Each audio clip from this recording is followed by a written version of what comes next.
Hashtag Ask Goji Man, alkaline diets, is this a vegan myth or is there any truth to it? Great question, Chris. Let's get to it. Roll the titles.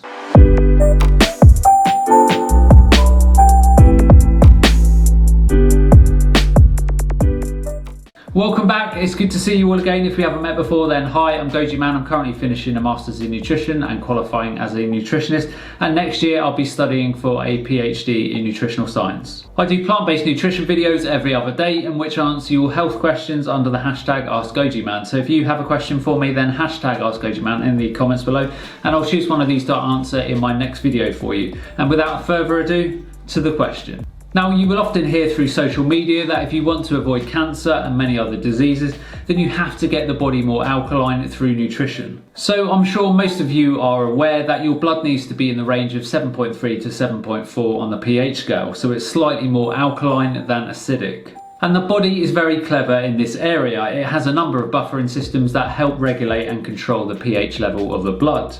So if you consume a lot of very acidic foods, the body's buffering systems will kick in and the blood acidity will be neutralised and the pH levels will come back down.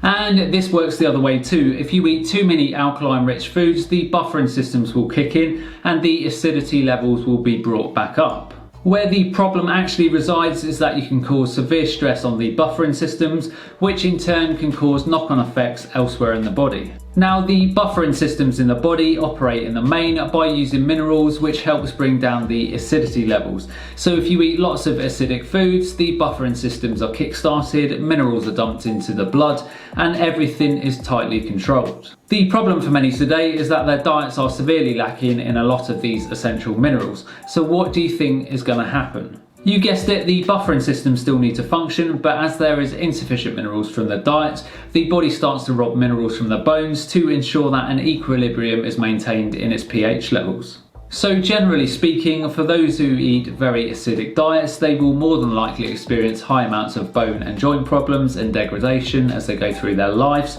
as their bodies counteract the onslaught of acidity. Now, one of the other big misconceptions surrounding alkalinity that you will often hear is that cancer can only grow in an acidic environment.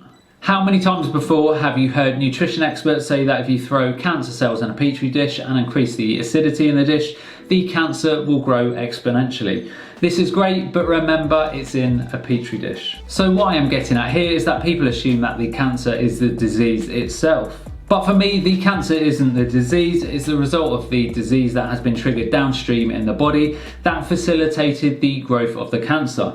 Cancer growth is simply a result of what happened elsewhere. So the main question we should be asking is, what are we doing that is so fundamentally wrong through diet and lifestyle that enables the metastases and metabolism of cancer in the body? Now, only maybe 5 to 10% of cancers are genetic, so again, what are we doing that's so fundamentally wrong that is causing this tidal wave of cancer diagnosis today? Now, for me personally, I think acidity in the body has little to do with cancer formation, simply because the body is never allowed to get into an acidic state because of its highly effective buffering systems. So now we've looked at some of the main myths surrounding acidity and alkalinity, let's look at some of the foods that will hinder the buffering systems and also those that will help support the buffering systems so that the body doesn't need to rob the minerals from the bones. So firstly, let's look at some of the worst culprits for putting pressure on the body's buffering systems. Now, all processed and refined sugars are acid forming, funnily enough, so be mindful of the amount of refined sugars in your diet. I personally don't consume refined sugars, so make a call based on your own set of circumstances.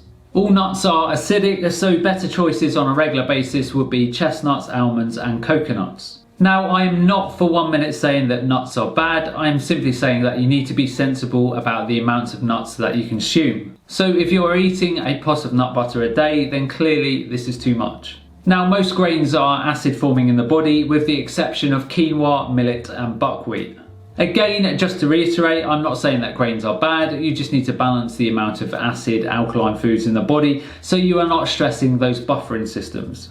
And in terms of the worst beverages, the main culprits are alcohol, tea, coffee and refined processed fruit juices. And also many fruits are highly acidic, so oranges, plums, pineapples and cranberries, etc. But just to reiterate what I've already said, many foods are extremely healthy but highly acid forming. It's about striking the right balance and ensuring that you are consuming more alkaline based foods than the acidic ones. So now let's look at the foods that will support the buffering systems. So remember that all vegetables are alkaline and great for neutralizing acid in the body. Some of the top vegetables for neutralizing acid are kelp, celery, seaweed, broccoli, coriander, parsley, carrots, spinach, kale, asparagus, and also green beans. And some of the best fruits around for alkalinity are figs, limes, lemons, mangoes, papaya, blueberries, and also raspberries. And the one thing to remember with fruits is that it's the mineral content of the fruit that determines how alkaline the fruit is, and not the amount of sugar it contains. Another good one for you is apple cider vinegar, as this has a great alkalizing effect in the body, particularly good for people who suffer with acid reflux. And if you have a sweet tooth, then you'll also be glad to hear that raw dark chocolate is also particularly healthy and also particularly alkaline forming, so anything over 85% cacao. So that's the end of today's video. I hope you all enjoyed. As always, if you have a question for me, then hashtag Ask Goji Man in the comments below, and I'll choose one of these questions to answer in my next video for you. And as always, remember to look after your body, because it's the only place you have to live. And I'll see you next time.